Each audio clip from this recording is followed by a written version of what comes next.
Jen, 3 o'clock. Dang, are you a parking ticket? Cause you got fine written all over you. Do you believe in love at first sight, or should we drive by again? Me?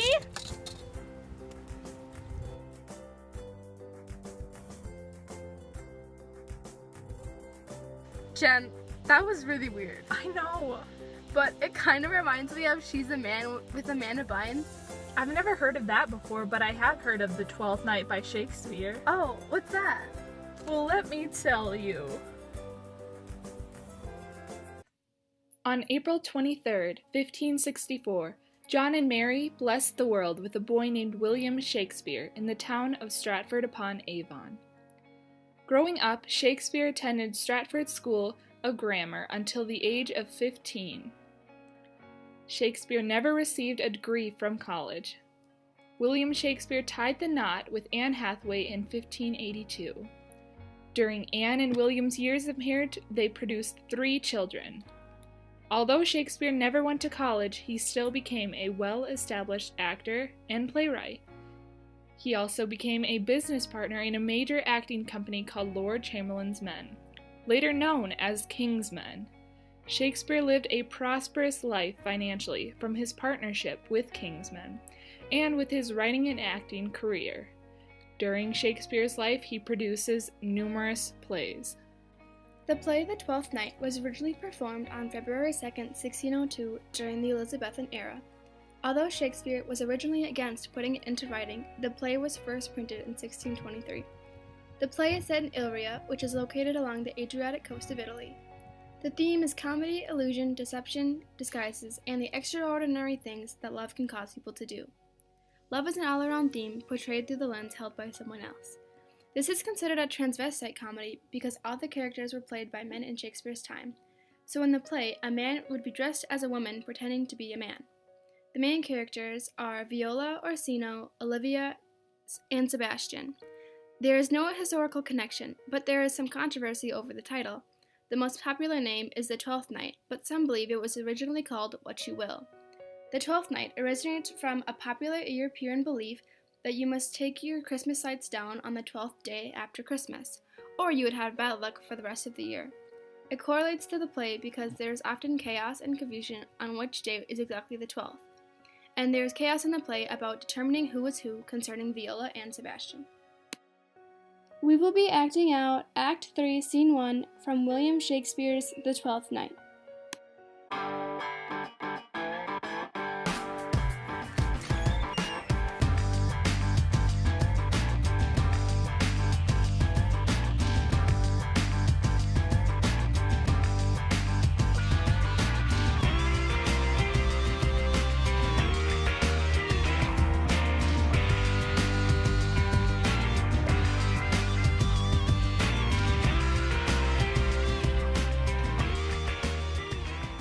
The play starts off with Orsino fawning over Olivia even though she is still mourning over her brother's death. Viola barely escapes the shipwreck and lands in Uria, where she meets Orsino and becomes his newfound servant. Viola decides to change her identity to man because women were seen as weak and she would not be able to get the job as Orsino's servant. Orsino has Cesario talk to Olivia so Olivia can fall in love with him. Cesario arrives at Olivia's house stating he was sent by Orsino to deliver a message. Cesario leaves the house. Olivia sends one of her servants to give Cesario a ring because she has fallen in love with Cesario. Sebastian arrives in town after surviving the shipwreck with the help of Antonio, Sebastian's sea captain and friend. Before Sebastian leaves, Antonio lends him all of his money. Cesario goes back to Orsino's and then realizes her love for Orsino. Orsino gives Cesario a jewel to give back to Olivia. Cesario goes back to Olivia to deliver another message from Orsino, but Olivia denies Orsino's request and wants Cesario's love instead. So the love triangle ensues. Take my hand, sir. My duty, madam, and most humble service. What is your name? Cesario is your servant's name, my fair princess. My servant, sir. 'Twas never merry world. Since lowly feigning was called compliment, your servant to the Con Orsino, youth. And he is yours, and his must needs be yours. Your servant's servant, is your servant, madame. For him, I think not on him. For his thoughts, what they were blanks, they filled me not. Madame, I come to wet his gentle thoughts on his behalf. Oh, by your leave, I pray you, I bid you never speak of him again. But would you undertake another suit? I had rather hear you solicit that than music from the spears. Dear lady! Give me leave, beseech you.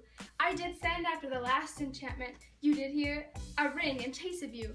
So did I abuse myself, my servant, and I fear you. Under your hard construction must I sit, to force that on you in your shameful coming. You knew none of yours, what might you think?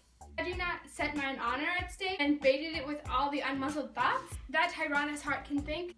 To one of your receiving, enough is shown, a cypress, a bosom, hideth my heart, so let me hear you speak.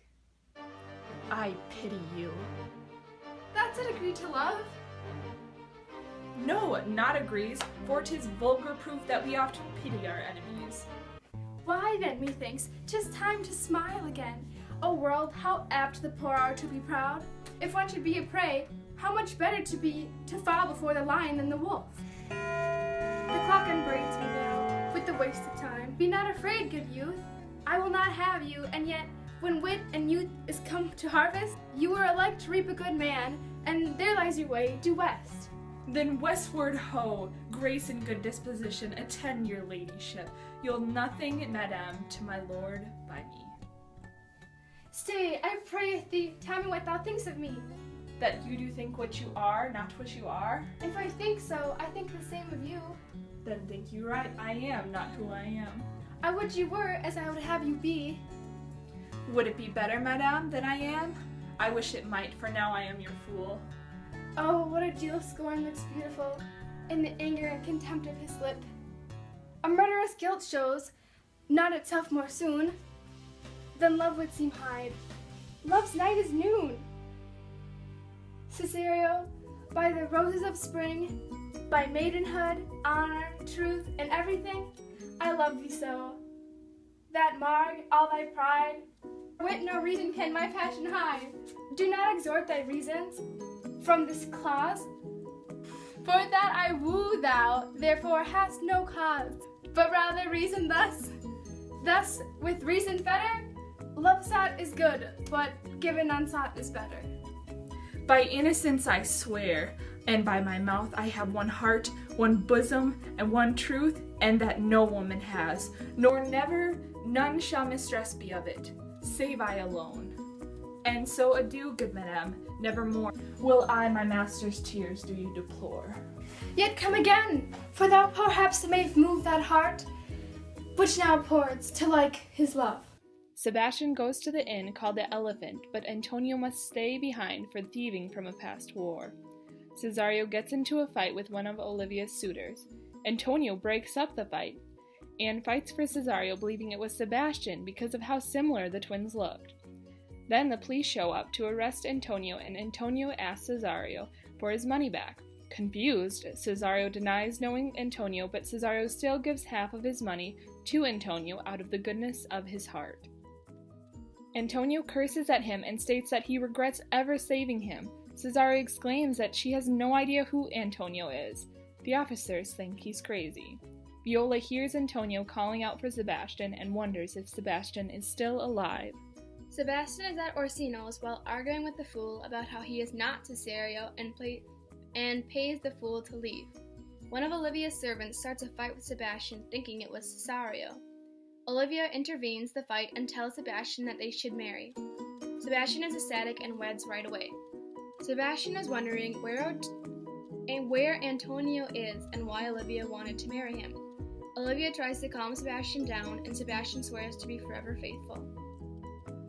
Viola returns with the cops to Orsino and tells them about a man who rescued her. Orsino remembers how Antonio had destroyed all of his boats during a fierce battle. Viola vouches for Antonio, saying he was a good person. Antonio says that Viola is a clever and treacherous person. Antonio tells Orsino that he has spent the last 3 months with Cesario. Orsino knows this is a lie because Cesario has been working for him. Olivia enters and yells at Cesario for missing their date. Orsino finds out that Cesario married Olivia, thinking it was Cesario. Viola, who is dressed as Cesario, follows Orsino because he is angry at Olivia for marrying someone else. Olivia then feels betrayed because she believes she married Cesario and now he is leaving her. Sebastian finally enters and reunites with Viola. Sebastian also apologizes to Orsino for hurting one of his servants.